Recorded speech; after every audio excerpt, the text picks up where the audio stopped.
could have that character acted more, but that actor, for a minute, when I was saying South American, it really is more Middle American, but I could have seen him, clean him up, put him in a military uniform, give him a military haircut. Boom, he could do it. And that's almost what I'm wanting a little bit, like something that we haven't really seen that much before. And Namor at least fit that bill for me. He could be... Yeah, he could be interesting, but I think he's too young. I don't think he could read as old enough. Thrawn has to... this is a very interesting introduction for the podcast. Well, actually, supposed to be filming now. We're going to go to segue really quick. What was the release date for Black Panther 2? Oh, you mean for the Blu-ray / DVD? No, in the film. Cinema release. Oh, the cinema is November or something, right? Okay, November. That was in 2022. Yeah. Would you consider that one of the best of 2022, Tony? This is the best thing I encountered in 2022, absolutely, and it far supersedes the first Black Panther film, which we're gonna argue that. I have deep respect for it, but it's so good. I don't know if we said Happy New Year, dear audience, the last time did. we met. I can't remember. I haven't listened to it since I've edited. It's the thing. It's the first thing you said. It's been 2 weeks. You can't expect us to remember anything that we've done. What was the thing? No, I'm kidding. But here we are. Again. We're back. We wanted to do this at the latter half of December, but, scheduling, people being sick, holidays, we didn't get to it. We wanted to do a retrospective year in review. What worked for us in 2022? What didn't work for us? Like Black Panther 2, Wakanda Forever didn't work as well as Tony says. I'm going to... Do I need to go back in the back room and go grab myself a snack for this? You might. No, the snack's in here already. Oh my God. Once again, I will rephrase. But you can't nibble on me. Do I need to go into the back room and get an actual snack? I think we can at the very least agree that the Batman was mediocre. How about that? Oh, very. I wouldn't say very, but I would say it was mediocre. If you guys start fighting we'll talk about that a little bit too, I'm sure. I think it's good. Have you flipped? No. I still think it's good.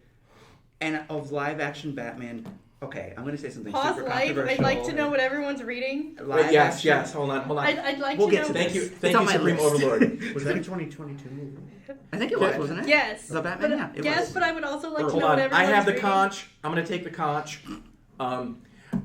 I just want to announce I'm not reading a thing right now. Within the past 12 minutes, I finished Karma of the Sun by Brandon Ying Kit Bui. And I really need to formulate everything how I feel about this book because I really enjoyed it. I'm going to sum it up with it's a medieval Tibetan plateau-centric apocalyptic tale.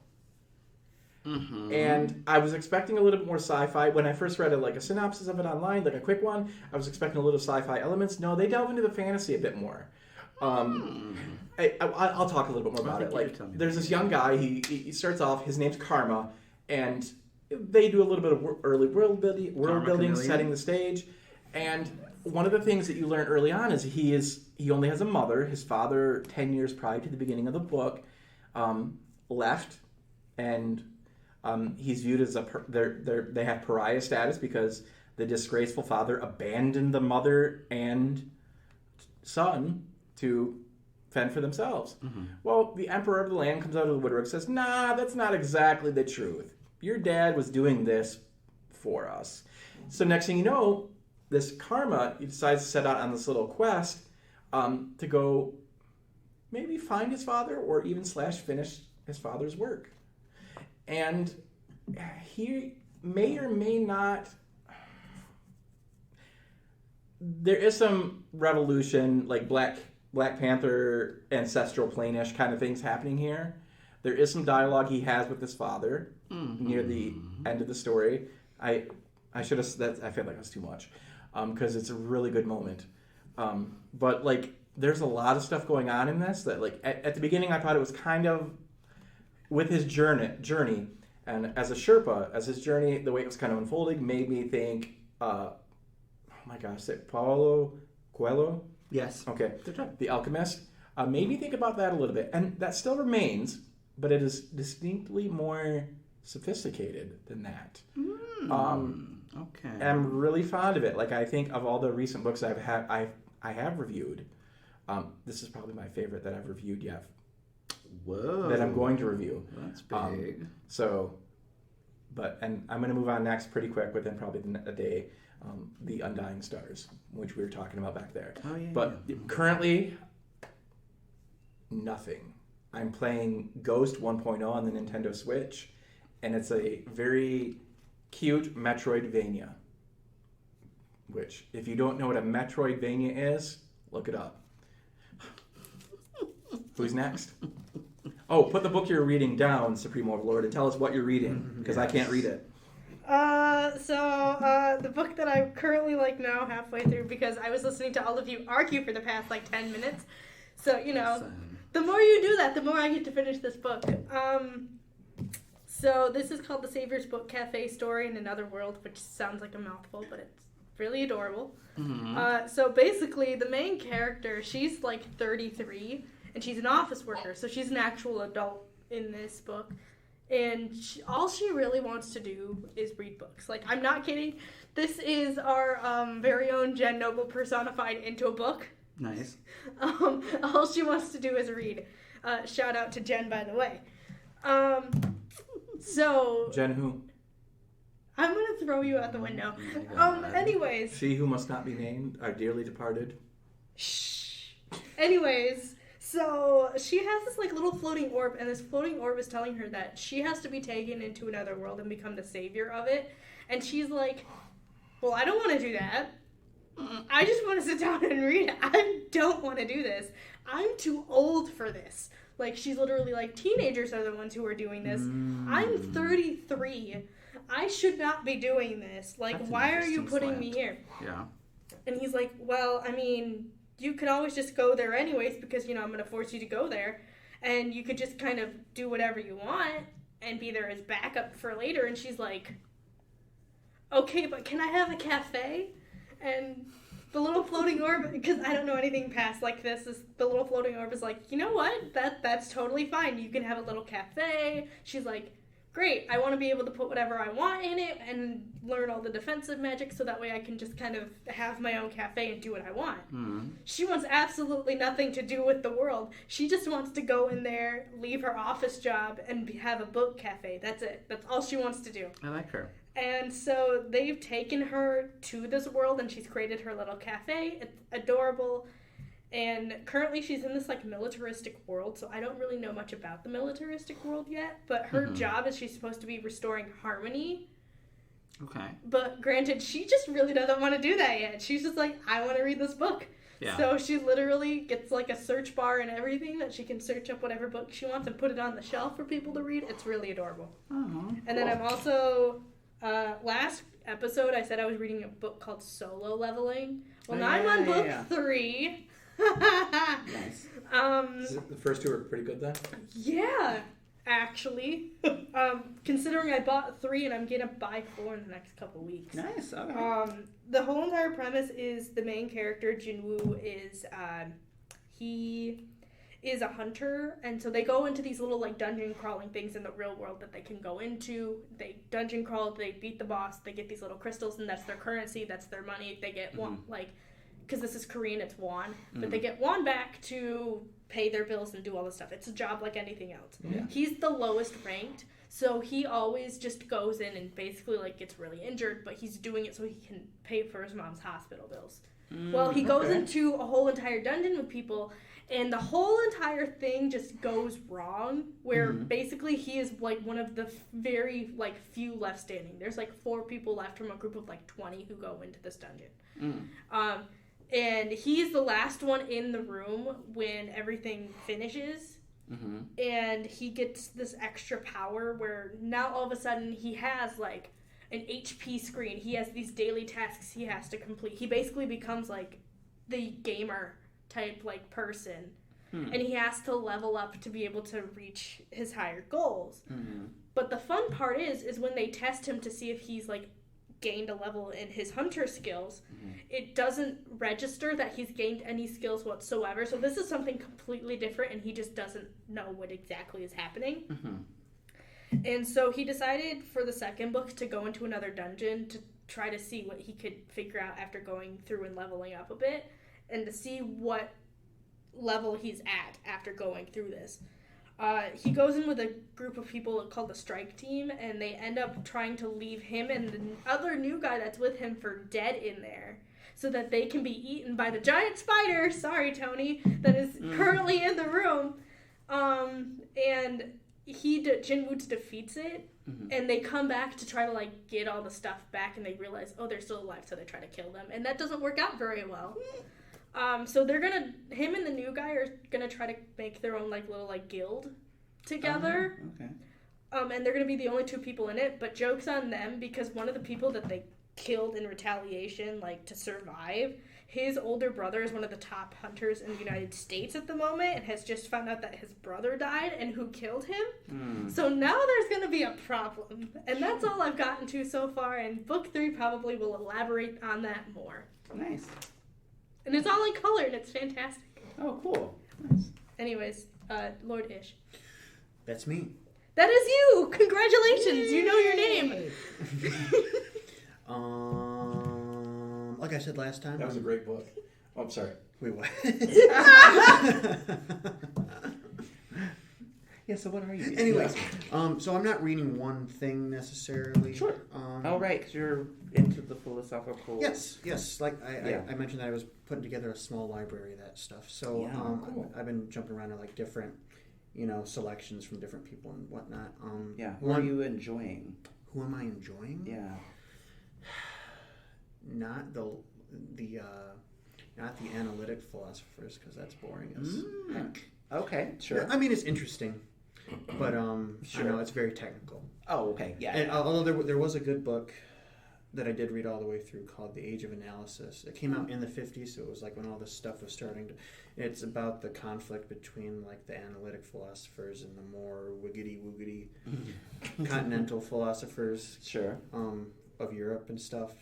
Like, they're like the system builders. Like they try to come up with a huge, overarching... Sure. Which, while less scientific, quote-unquote, is also more fun to read. Sure. And they still have valuable, things to say. But, yeah, and that had a lot of selections from the different players and stuff, and I felt that was a cool insight into the conflict between those two schools of thought, especially since it came out in the 50s, like in the middle of this shift. Yeah. So outside of reading, I got a new PC. Whoop. Oh yeah. And so what do you think I'm using this super cool graphics card for Yahoo Messenger? Yahoo Messenger. I'm playing Dwarf Fortress. Which if you know what Dwarf Fortress is, it does not need a graphics. It could probably run on a I'm looking it up. calculator. Oh wow. No, but Dwarf Fortress is super cool. It's actually, oh my god. The Steam version graphics, it actually has graphics now because it came out on Steam. Yeah, I'm... Okay. Okay. I've been waiting to play it forever. It made the Steam version makes the UI really Does it make it better? It makes it a lot better. Like you can use your mouse and you can click through the menus and stuff instead of memorizing shortcuts and everything. Yeah. Which I tried before, but I couldn't do it. But can't do that. I'm really enjoying that. Nice. Like you have to micromanage literally everything, but it's really rewarding. Like each, I don't know. Like your world is randomly generated. You set however many years you want it to generate, and it creates a whole lore with randomly generated deities and stuff. Yeah. And anyways, you basically just try to create a dwarf fortress. Cool. How much is this game on the internet? Don't answer that question. I'm just gonna look it up. I'm gonna see if it's on the Switch. All right. Anyways, I don't think it is, but... My engagement with entertainment has been very it's $30 minimal lately. Why is this, Tony? I don't know. I have, for example, I rewatched or re-binged the first 3 seasons of Young Justice because I am planning to re-binge the 4th season now that the whole thing is out. Because last year, while it was still one of the best pieces of fiction I encountered last year because it's Young Justice and it's one of the best pieces of fiction I've ever encountered, there was a huge 8-week hiatus at one point, and they left us on this bizarre cliffhanger that wasn't really a cliffhanger. And then when they came back, it took them a while to like rev up to finishing everything. So while each episode was really good, I couldn't figure out how it connected to everything else. And then you get to a point where you realize, because this is what Young Justice does, that it is all connected and how it's all connected. And you're like, oh my God. And it's great. It's great. It just, I wonder how great it holds up under one big watch, as opposed to like taking a break for 8 weeks, coming back, trying to get back interested in it again, remembering what the subplot was, remembering like, yes, this character is, because they, in the first 4 episodes, they killed a character. A super significant character who should not have been so easy to kill, and so you spend a lot of time going, wait, is that character really dead? Everyone's still grieving. What is going on? And they don't give you answers until way late in the season, and it's not a picnic. So so there's that. But again, I mean, I didn't feel anything revelatory watching it again. It was just like, oh, cool, yeah, the show is still as good as I thought it was. All right, cool. So yeah, and I'm not reading well at the moment, so that's not going anywhere interesting. I'm not playing anything right now, and I'm not watching anything very interesting. I did not playing Gotham Knights. No, I haven't in a few weeks. Okay. Neither have I. I've been playing Genshin Impact instead. I haven't been playing anything. I think I'm just waiting for the Jedi Fallen Order sequel to come out because it looks fantastic. Stuff to look but I still forward have to 2 in months. 2023. So, but I did rewatch something recently that I finally realized that everything that it was doing was more important than everything I wanted it to do when I first saw it. Now, mind you, when I first saw it, I recognized its genius. It did win an Academy Award after all. It won the Academy Award after all. However, I've been kind of poo-pooing the movie for a few years because I'm like, it wasn't, one, it wasn't sexy enough. One, it wasn't gay enough. One, it wasn't, I've just been angry. Which one? Moonlight. Oh, Moonlight, Okay. But having rewatched it under its own, recognizing what it is trying to do, it's that it'll be a long time before I see a movie that is that good. It'll be a long time. Because if you consider the fact that it is not only, it is the best movie that any black creative has ever made. By far. Any black creator who has ever made movies has to go 100 miles before they get to that. It's a big jump in like esteem for because it's that good. It really is that good. It's just like I hadn't even seen it since the first time I watched it, but watching it again under its own, just going in knowing, okay, this movie's going to do what it's going to do. None of the content has changed. Let's see if it can change my mind. It just completely. I don't even know how the director got there at all. I have no idea how he made that thing as beautiful as it is. And the fact that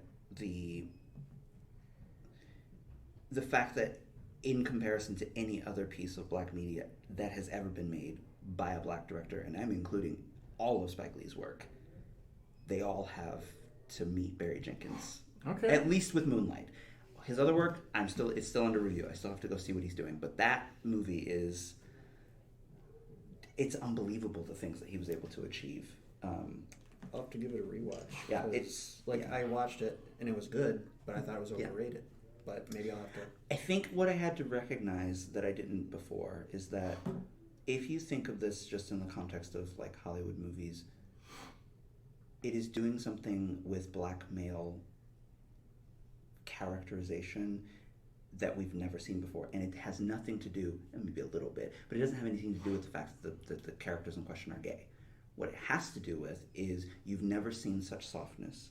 You've never seen such interior thinking. Like, most of the dialogue could be written on one page. Like, the dialogue for the whole movie could be written on one page because they just don't talk that much. But there's a reason for that. The reason for those silences. The reason, I mean, it's you've never even seen the hood written about that way, or drug dealers, or you've never seen it written about with such respect and honor and beauty.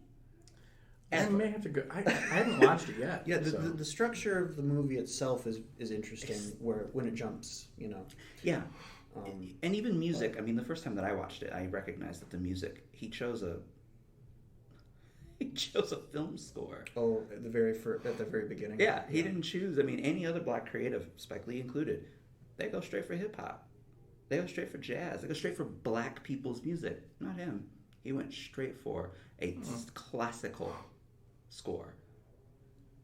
Okay. That heightens it. I mean, that raises it a level of artistic challenge because suddenly you're seeing all these incredibly beautiful black drug dealers' bodies in the hood to the background of, the modern Shakespeare or like a Philip Glass. And you're just like, it's disjointed. Brilliant movie. Also, before we jump into our topic, because I'm really excited because you're talking about movies and stuff that, that you haven't seen or you need to reevaluate. Oh my God, you just had it in your hand like 2 days ago.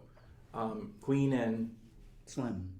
Was it Slim and Queen or Queen and Slim? Queen and Slim, yeah. It's been I watched it a year ago, but have you watched it yet? No, but that's one of the most hated black movies that came out recently. Really? Yes, Why? Black Twitter tore that movie apart, and I want to watch it to find out why. I don't know. I couldn't figure it out because I was going to go see it, and then I didn't because the entirety of Black Twitter was like, girl, because Lena Waithe was the screenwriter, and I don't know why. I'm like, wait, what happened?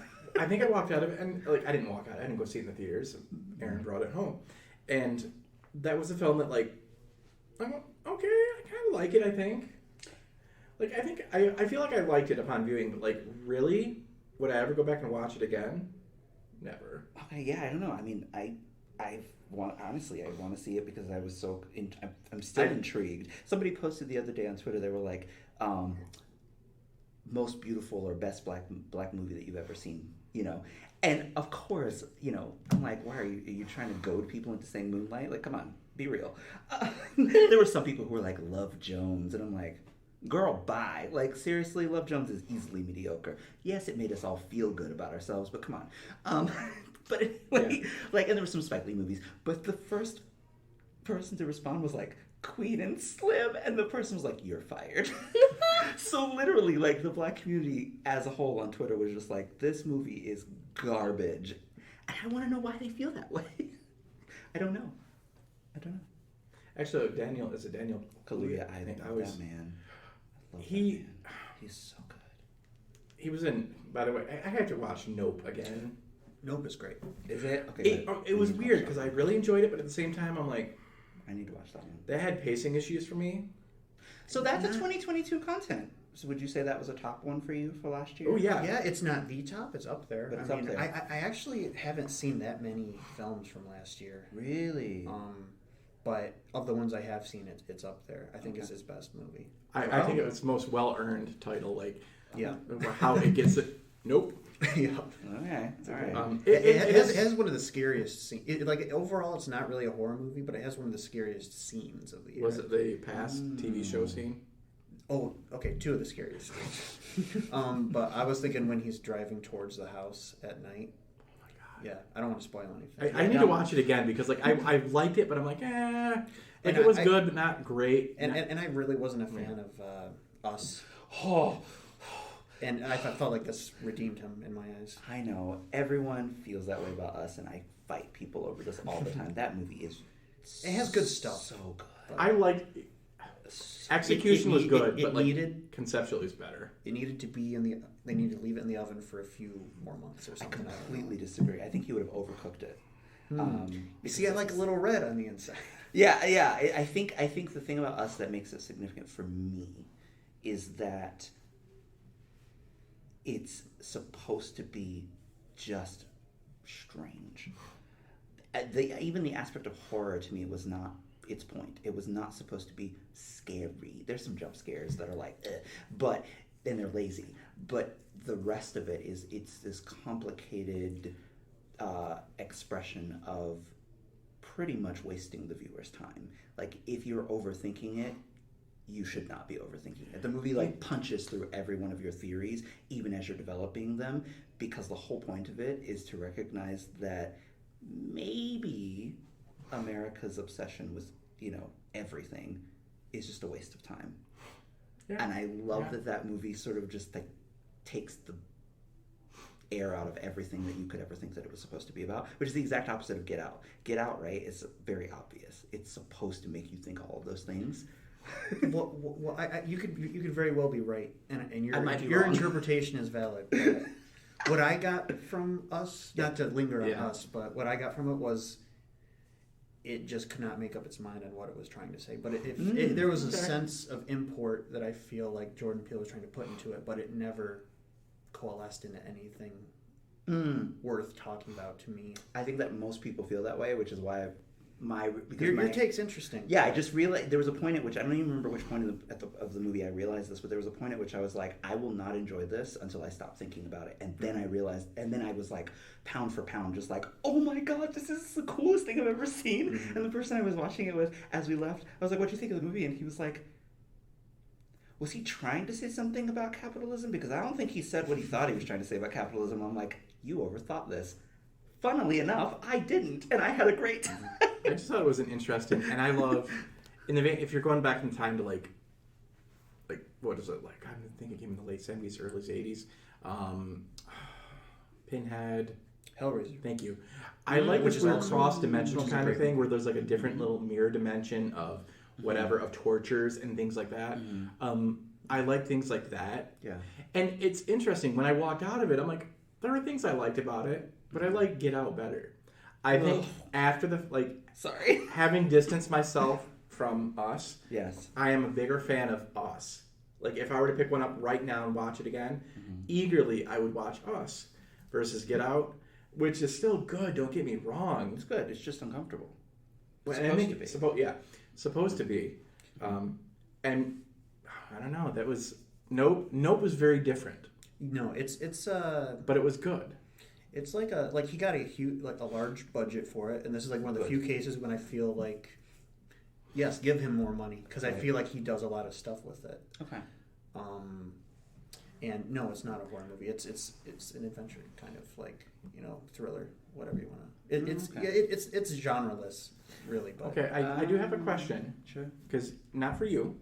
For him, and then for you. Okay. Oh no. Well, I think I know what yours is. This is terrifying. Next year, or last year. I'm scared now. What was your favorite movie? Because I feel like yours is going to be Wakanda Forever. Oh, yeah. What was your favorite movie of last year, 2022?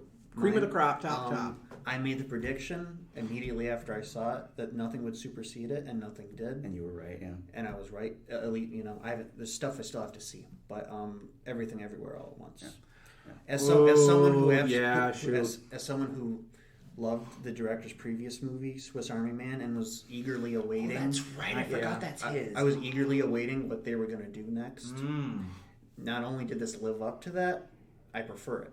And I just feel like it does so much stuff, and it's so... you can come at it from different... Like, if you're a blockbuster head or whatever, you can come from there. You can enjoy the fireworks. If you're a sci-fi fan, you can come and enjoy it for that. It just works on so many levels. Yeah. What is his name? I cried. So. Ooh, wow. Wasn't he also? It's actually two people. Oh, is it two people? Yep. Oh, cool. So wasn't one of them an actor in Temple of Doom? Kwan? Wait. Well, I thought you were talking about the directors. There's two directors, but yeah. He was the actor. Oh, the actor. Okay. The actor was in Temple of Doom, and it looks he's pretty much a shoo-in for Best Supporting Actor at the Oscars. That's how it is sounds. he? Yeah. And he's going to be in Loki season 2. I just want to throw it out there. Right. I'm kind of excited to see him. And I at first I was thinking not that I care about the Oscars that much, but I thought that it would be a little too weird to have a shot at Best Picture, but it just won Best Picture at the Golden Globes. Yeah, didn't it? No. Well, comedy and I forget what categories it was in. I forget. Yeah. But anyways, it just won Best Picture, like the Critics' Choice Awards. Oh, that's right. Which is historically that kind of has a it's a good predictor. So. Oh, really? Okay. Yeah, I forgot about the critics. Yeah, because those two were. I saw news streams for both of them at the same time, and I was just like, "What?" No, I was just fully immersed when I was watching that movie, so that's definitely my pick. Nice. That was like a Lebowski I don't level watch film movies, for me. you know this. Really? Which, that's right, you don't watch movies. And it's not like by I don't choose to. Nothing really interests me in movies. So well, there's no judgment. I don't watch TV shows, so I don't watch TV shows either. I watch anime. That's it. Heathens. Well, do you have a favorite film, anything at all that you would say, I saw that, I liked it, I guess that's my favorite. I have an anime, but not a film. Hit us. So it actually came out this year, but like I've been waiting for it for a while, so you know it counts because it's before we filmed this podcast. So ha. Anyways, Could have been yesterday. No, it was actually like 2 weeks ago. So there's an anime called Spy Family, and it's also a manga. And So Spy Family is essentially just like there's a guy. He is a God, what is he? He's like a government agent, but like not really. I can't exactly explain what he is. He's an assassin. And he goes undercover, and he has to adopt a child to go undercover because the person that he's trying to kill is the headmaster of a school, or he has something to do with the school. Sure. So he adopts a daughter. And then realizes as he's trying to get the child into the school that he needs to get the child into, they have to meet with both the father and the mother. And he doesn't have a mother in this situation. There was no mother planned for this. So he has to go randomly find one. And he finds a woman, and she, unbeknownst to him, is also an assassin. Okay. And so neither mother nor father know that the other person is also basically like an assassin or a thief or mercenary type thing. So they have no idea that the other person has an extra job that they're trying to complete. Yeah. Meanwhile, the daughter is in the middle of all this, being adopted. She's telepathic and keeps mimicking both her parents. For absolutely no reason. She's a godsend. I love her. Just a couple weeks ago, though, they came out with a show called Buddy Daddies, which is basically like the same hat but different. It's about two guy roommates. We say two guy roommates, but you know everyone is shipping them at this point because like from the title alone. Sure. So you have two guys, they're roommates. One of them is like the golden retriever and one's like a black cat type character. Sure. And they're both taking on odd end jobs, like secret spy jobs to try to make money. And so what happens is they get this job and they have to go kill this guy. And so, they go in there. And all of a sudden there's a little girl involved. And she's looking for her dad. And I guess this is spoiler alert, so I'm going to say this right now for anybody who is watching the show. They should not, even though this is like the first episode, spoiler alert, so, whatever. Turn away now. But turns out that the dad for the little girl is the guy that they're killing. First episode. I mean, But the fun part is he actually like takes her hostage at one point because he doesn't realize that that's his child. And so the golden retriever guy is like, oh no, I'm your dad. Because she doesn't know really what his dad looks like. And both guys look exactly the same minus the eye color. So she's like, oh, you're my dad. And so he like protects the little girl and the other roommate does the job. And now there's a little orphaned girl. And they decide to adopt her. Interesting. So now they're taking care of a child while they're also doing this. But I think the funniest part about the whole entire thing is in the beginning, the black cat character has a cat that he brought home from a job. The golden retriever guy's like, no, we can't have cats in the apartment. That's too much work. We're both gone for too long. And then they adopt the child, and he goes, so we can have a child, but we can't have a cat? How does this work? How does this work? Also, My Hero Academia is pretty poppin' at this point. Oh, yeah. Season 6 is pretty poppin'. Nice. One of the probably current big 3 animes right now, despite the fact that people don't really want to acknowledge that, but it's one of the I don't know. I think it's pretty acknowledged. A lot of people I know it's are one of the big 3 it. at the moment. Yeah, right now, yeah. I mean, it's been building up steam for the last few years anyway.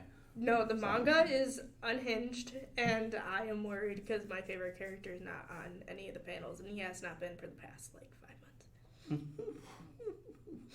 He's out getting groceries. I would hope so. I would hope so. Do you have a favorite movie last year? I'm trying to think of all the movies I did see and all the movies I didn't see, because there's a lot that I wanted to see, it I just didn't go. There was not a lot I wanted to see. A lot of them were comic book related stuff. But yeah, I saw a lot of those. Wasn't overly impressed.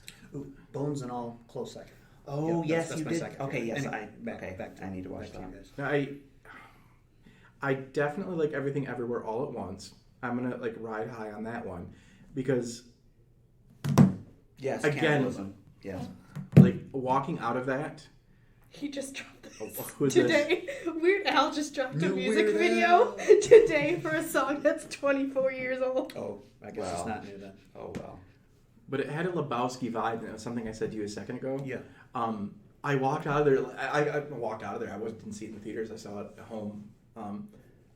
But I can remember just sitting there like, the hell? Like it was a wild ride. I had fun. No, it's bonkers. But I didn't really appreciate it until like I'm thinking about it like a couple days later. In the same vein, like I don't know how many 20 plus years ago when Lebowski came out. Like it was good when I saw it. Like I laughed, I enjoyed it, but it wasn't like anything I was going to write home about. Mm. And it was a few days or a week later I started quoting the movie. And I'm like, I need to watch this again. Now, I'm not quoting this, but I'm just reliving stupid little scenes from Everything Everywhere All at Once. And I haven't watched it again yet, but I reference it like every now and then. Like I do this little thing to Erin just to bug her a little bit. Like I touch her hair like as if I had hot dog fingers. Yeah. It'll make sense if you see the movie. I'm realizing that. No, what they do so good is take ridiculous concepts, and by the end, you're like crying over them. Yeah. Like the hot dog fingers, even. Oh my god! Like it made me uncomfortable when I was seeing it. Like, like, but then by the end of the movie, you're just like, yeah. No, it makes sense.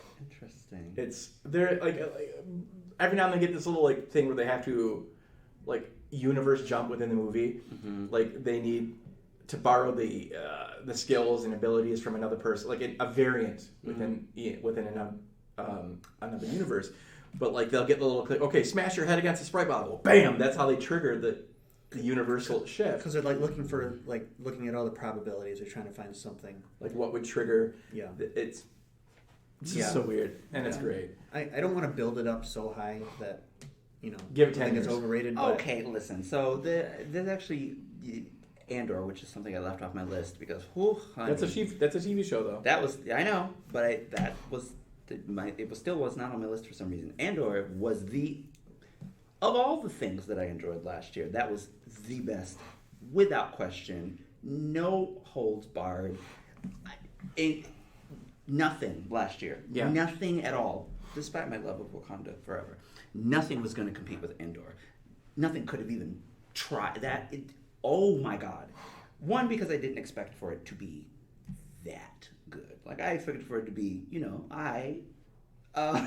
it's Star Wars. I'm not going to complain unless it's really that bad, in which case I will complain until the day I die. Sequels, J.J. Abrams, Rian Johnson. Anyway, I like the way he's doubling down every 5 days. He doubles down. Like, now I'm so proud of that movie. Listen, I will give Rian Johnson props for those Knives Out movies because he put his foot in those. He's fantastic. He is a really good storyteller. I even really like The Last Jedi. What I don't like about it is that it doesn't fit within a trilogy, which is kind of the whole point of filming the second of the three-part. Do your job, boo. It's not even his fault. I agree with you. I would agree with you. I also think that my only problem with him as a creative is that he opens his mouth too much. It's like, don't tell me Dave Bautista is the best wrestler turned actor. Sit down somewhere, please. Right. I would agree with him though. I think. I'm sorry. Please go back and watch Walking Tall, and then get back to me. Okay, that was very rock. Okay, That's not. Doesn't matter. It's not. It's fun. I enjoy it. The Rock does what he does good. I feel like Batista is good as an actor. But he is not. Batista is so not. Okay. He's like the bar isn't high for that statement. Like I agree with you. The bar is not high. A Daniel Day-Lewis, but no, of course not. None of them are. But listen, you will not diss The Rock in that regard because I like him. He's like okay. But podcast idea, future movie discussion. Yeah, we need to go to books. But future movie discussion podcast idea. We watch The Walking Tall, and we watch. Well, maybe let you pick out a Dave. I mean, at this point, can I just there's a new Shyamalan movie. Can I just throw out the dark horse in the wrestler actor discourse to Roddy Piper? Ooh, and They Live. They Live is overrated, but he's good. Still, He's thank you.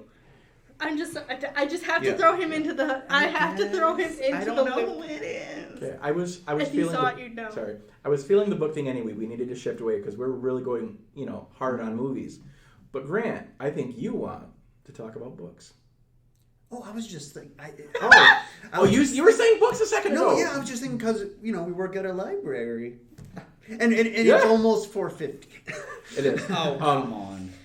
So, what's your favorite book of 2022? My favorite book, The Passenger, Cormac McCarthy. I've already talked about it a little bit. Nobody writes like him anymore. Yeah. It's super, super interesting. Yada yada yada. Dialogue heavy. However, the last section is like pure McCarthy, thick prose, and the last few pages are soul shattering. Okay. And incest. Well, Great. I mean, Fantastic. That's an 10 inside. out of 10. That's an inside joke because I brought it up at a meeting. Yeah, I know you did. I mean, I know you did. Yeah. One of my favorite books is The Bluest Eye. You should have been at you should have been at the staff holiday party for that one. Okay. Or as Toni Morrison once said when someone asked her at Google, which book of yours should I recommend because my friend can't read them because she can't get past the rape and incest. And Toni Morrison goes, tell her to read Homer. Speaking of rape and incest. And I cried laughing because I'm like, yeah, it's true. I mean, right. It's kind of a part of literature you can't get rid of. Going back to what I'm reading right now, it is very philosophy heavy. And so when I was reading it, I'm glad that I was kind of getting into that. I was like, I know who Wittgenstein is. Anyways. My biggest book thing from last year, which no one will be surprised to hear, but Murderbot just... I can't say it came out of nowhere because it was super popular for years and everybody I knew was reading it. And I'm just like, okay. But I went in going, this can't be that good. But Kevin R. Free is narrating, so all right, send me to heaven. And so good. Clapping hands with Tony. I did get into the first book. I'm ready. That was a delightful book, and I'm going to read more. Yeah. But when I say read, listen to more. Is the audiobook on Hoopla? Yeah. It's on, they're all on Hoopla. Okay. I binged the first 5. So the first 4 are novellas. The 5th one is a novel. The 6th one is a novella, and we're getting another novel this year. So that author could write Murderbot books until she's dead, and I would be the happiest person in the world. They're so good.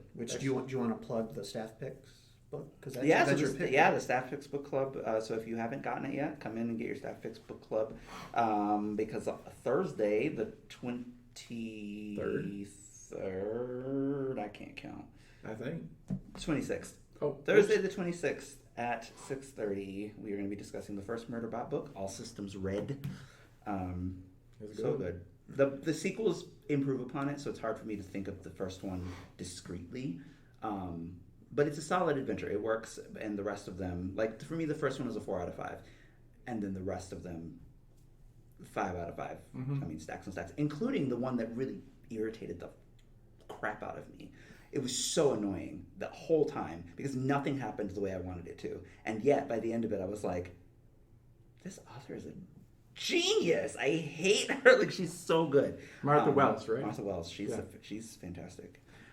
Yeah. I'm gonna ride on the robot thing for a minute here. I don't know if it's my favorite book, but I have to throw it out there. A Psalm for the Wild Built. Yay! And its sequel. Both delightful books, delightful audiobooks. I feel like I read a lot of good stuff last year, so I was really thinking about it, like what was my favorite last year? But I'm gonna go with Tender is the Flesh. I knew it. Of course you would. I need to actually look how Agustina Bastarrica, Argentinian author, wrote this dystopian little book in which the indeterminate future society, all animal life on the planet is now toxic for human consumption, so they turn, facing an extreme protein deficit, soybeans start kicking it. They turn to the only remaining source of protein on the planet that isn't toxic for human consumption. Each other. And dun, dun, dun. There are scenes within this, like if you talk to Gloria at the Cirque desk, she'll say the how does she word it? The milking scene. There's a milking scene. It's just unhinged. You're welcome. There's this unhinged where they're like the kids of this society. Like this, the main character goes to have dinner with his sister, and the children are sitting at the table and they're playing this, and they acknowledge it that it's a game that children play. How do you think he tastes? Tony has this look on their face, and I completely agree with the look on their face. That's interesting, though. I like that there's... That's very interesting. That they're taking it from the perspective of the children. It's... Including that. And like how normalized it is. And like, of course, the mother is like, don't you do that. No. But I think she even said something, don't you do that. At least not when people are here. You know, I think that's one of the fascinating things about a well-written or well-conceived novel is that it forces you to think again. Mm-hmm. Because if you consider, you know, from a craft's perspective, I'm like, yeah, that's exactly how that would go. But from a reader's perspective, the confronting a society like that, most people are horrified not because it's horrifying, but what's horrifying about it is the fact that they either don't think it would actually happen that way. Like, I would not be complicit in that kind of society. Yeah. So it's a horrifying idea to think that it would happen. Or the opposite is true, where they recognize, oh my, it really would be like that because there's this other thing in our society that I don't like to think about that this book is making me think about over and over and over and over again, you know, without being about that thing. Yeah. It's interesting to play on the fears of your reader in that way. That it seems that this book is succeeding because so many people have read it. I'm looking forward to reading it. It's also Staff Picks Book Club. It's going to be the July read. Okay. And we also have the Spanish edition, so anybody who is so would it be appropriate for me to bring jerky?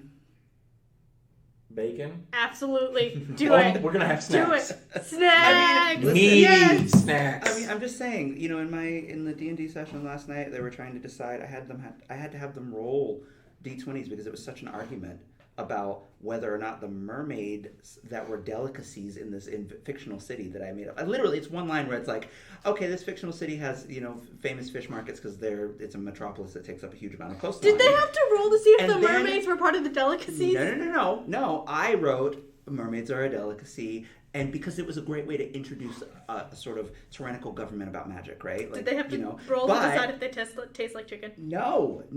They immediately recoiled and they went, wait, but mermaids are sentient, though. And I stopped and went, are they? Because, as you know, if you know anything about mermaid folklore and mythology, there are all kinds of mermaid folklore and mythology. Sometimes they are, you know, like the Little Mermaid, very sentient, very aware. Did they roll to see if they're sentient? There are savage, mermaids, like the sirens of Greek mythology. Or like the Harry Potter mermaids. Yeah, where they're not supposed to be sentient, or they're no more sentient than a cockroach. So they were so embattled that I was like, all right, you three roll for sentience because that's what you think that they would be, and you three roll for non-sentience. The sentience won. So I just spun that into the world building where it was like, yeah, still a delicacy, but they're sentient. And they were just like, what? So it's that whole idea of like, there's a savagery that undergirds all of the societies that we live in, and the cleverest writers play on that savagery. It Donovan had the kobold boyfriend? I thought about it earlier, like after we talked about it initially, that thing. I almost want to add into, I'll talk to Donovan one time, tell the group. I played a one-shot a couple of years ago where we were all kobolds, and we all had our different motivations within this one-shot, within the frame of the one-shot, to go meet this character, Scrappy, who is a one-shot kobold warrior from a different one-shot. And we all had our motivation. I wanted to get to Scrappy. My secret agenda was to eat the corpse of Scrappy. And in the case of the resolution of this thing, I'm persuading, as I'm chowing down, one of the other kobold characters, Andy, to the character, stop that. And I give him this little montage to persuade, the D20s come out. Next thing you know, I have successfully persuaded this person to help me consume Scrappy. And then next thing you know, we convinced another person, and the other people at the table are like, dear God, what is wrong with you? I'm like, it seemed like a fun thing to do at the time. They eat refuse. They eat anything. They're like the goats of the D&D world. So this is your sneak preview to when we finally ever get, a D&D campaign going in the middle of But Bookish. this is why, this is just to put a button on this. This is why Wakanda Forever succeeds to me in a way that the first Black Panther doesn't. Because we have 3 minutes left, I'd like to know what everyone wants to read this year. Oh, yeah. Oh. We have 3 minutes left, and I have to run upstairs.